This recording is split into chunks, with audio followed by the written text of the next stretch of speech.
ਦੋਸਤੋ ਅੱਜ ਮੁਲਤਾਨ ਦੇ ਵਿੱਚ ਸਾਡੇ ਇੱਕ ਮੁਲਤਾਨ ਦੀ ਅਜ਼ੀਮ ਸ਼ਖਸੀਅਤ ਦੇ ਨਾਲ ਥਈ ਮੁਲਾਕਾਤ ਉਹ ਸੀ ਜ਼ਹੂਰ ਅਹਿਮਦ ਰਿਜਾ ਸਾਹਿਬ ਜੈ ਸੈਕੀ ਕਾਜ਼ ਵਾਸਤੇ ਬਹੁਤ ਢੇਰ ਸਾਰਾ ਕੰਮ ਕੀਤਾ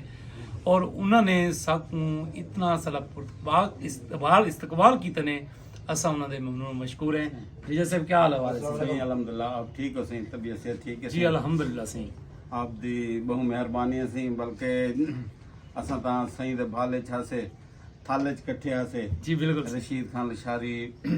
इतना बड़ा जिया उना थल कॉन्फ्रेंस करी तो असा इकट्ठे आसे जी सी और मैं तो दरखास्त की है जो भाई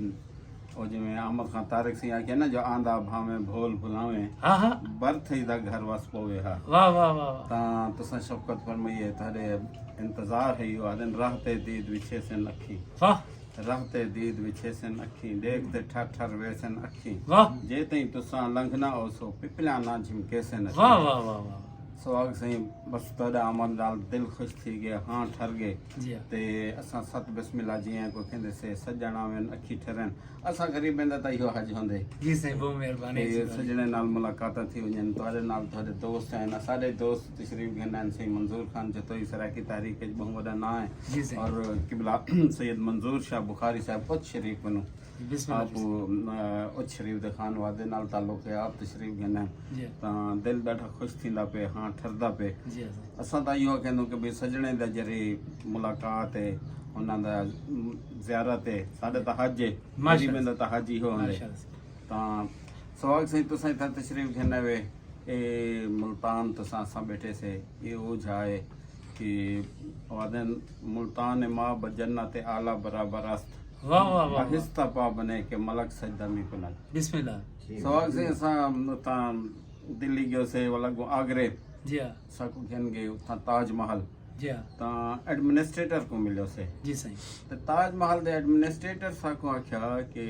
ये ताजमहल मुल्तान दे कारीगर बनाए वाह वाह वाह मुल्तान दे हुनरमंद बनाए वाह वल ऊ दस्या कि असाडी हिंदी दे विच कहावत शामिल थी अच्छा आगरा अगर दिल्ली मगर मुल्तान सब का पिदर वाह वाह वाह वाह वाह ता ये देखो कि वल उथा सराकी कॉन्फ्रेंस है दिल्ली दे विच जी सही मैं दस्या शौकत मुगल साहब कि भई उन्हां जरा ना अखाण दे 3 जिल्दां लिखन जी हाँ हर जिल्द दे विच 5000 अखाण है जी बिल्कुल सही ते चौथी जिल्द दे उत्ते उन्हां दा काम जारी है जी हाँ ਉਹ ਇੱਕ ਸਾਡਾ ਮਕਸਦ ਇੱਕ ਬਜ਼ੁਰਗ ਬੁੱਢੜਾ ਹਿੰਦੂ ਉਹ ਵੱਲ ਭੱਜਦਾ ਆ ਉਹਨੇ ਕਿਸੇ ਇੱਕ ਵੀ ਅਖਾਣੇ ਉਹ ਮੁਗਲ ਸਾਹਿਬ ਨੂੰ ਪੁੱਛੋ ਲਿਖੇ ਨੇ ਮੈਂ ਕਿਹਾ ਉਹ ਕਿਹੜੀ ਹੈ ਉਹਨੇ ਕਿਹਾ ਜੈ ਨਾ ਡਿੱਠਾ ਮੁਲਤਾਨ ਨਾ ਹਿੰਦੂ ਨਾ ਮੁਸਲਮਾਨ वाह वाह वाह वाह ਮੈਂ ਕਿਹਾ ਸ਼ਾਇਦ ਤੁਸੀਂ ਵਿਚਰ ਗਏ ਹੋ ਤਾਂ ਅਸਾਂ ਪਕਾਈ ਵਦੇ ਸੇ जी हाँ ਅੱਜ ਤਾਂ ਸਾਡੇ ਵਸਾਇਲ ਨਾਲ ਸਾਡੇ ਖੂਨ ਪਸੀਨੇ ਨਾਲ ਪਤਾ ਨਹੀਂ ਕਿਹੜੇ ਕਿਹੜੇ ਲਾਹੌਰ ਗੁਨਾ ਉਸਾਰ ਦਿੱਤੇ जी हाँ सही लेकिन दाता गंज बख्श ने खुद फरमाया है कि लाहौर या कि अज़ मज़ाफ़ात मुल्तान अस्त वाह वाह वाह वाह भई ये तो जरा लाहौर है मुल्तान दा मज़ाफ़ात है जी बिल्कुल छोटा जा शहर है हजरत दाता गंज बख्श ने खुद फरमाया तो ये साडी तारीख है और मुल्तान को ही बैत ज़हब आया आख्या गया जेरे लुटेरे हैं इथों हज़ारा मन सोना लुटे ने अच्छा इथों हज़ारा मन सोना चाहते ने हमेश तू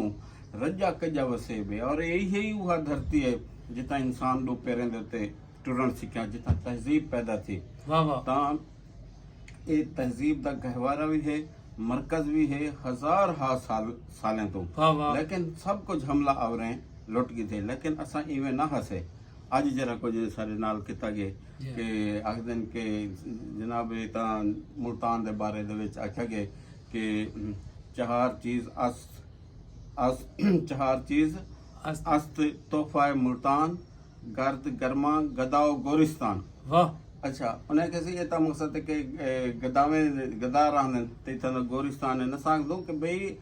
जेरा मुल्तान इतना अजीम है हुंदी गर्द कै उड़ई है वाह वाह उन्हें हमला आवरेंदे ना दसो इनको कासा गदाई तक कै पुजे उन्हें हमला आवरेंदे ना दसो और हीम हसदे वसदे वसे को कब्रिस्तान च कै तब्दील किते वाह वाह कितने हा लोग मारे गए कि तुस तारीख पढ़ते देखो कि दारा सिकंदर इवें ही मकसद है कि अरब अफगान वत मकसद है कि तुसां पे कल दी गाल है कि रंजीत सिंह वल उहदे नाल अंग्रेज साम्राज कि इत्थां क्या नहीं किता वाह वाह वाह तां असां ऊं छा दे उत्ते बैठे से कि जिथों खुद तारीख़ पैदा थींदी है वाह वाह लेकिन असां हुण अगू ते टुरसूं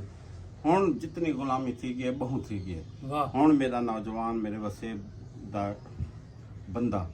अपने वतन को भी सुनने से अपने वसेब को भी सुनने से अपनी आज़ादी भी घिन से वाह वाह और जितने भी हमलावर हैं वो माफ़ी मंगन वाह की कौम कनो वाह वो भावें अंग्रेज हैं भावें पंजाबी रंजीत सिंह दे जहन पैरोकार हैं या जेड़े भी हैं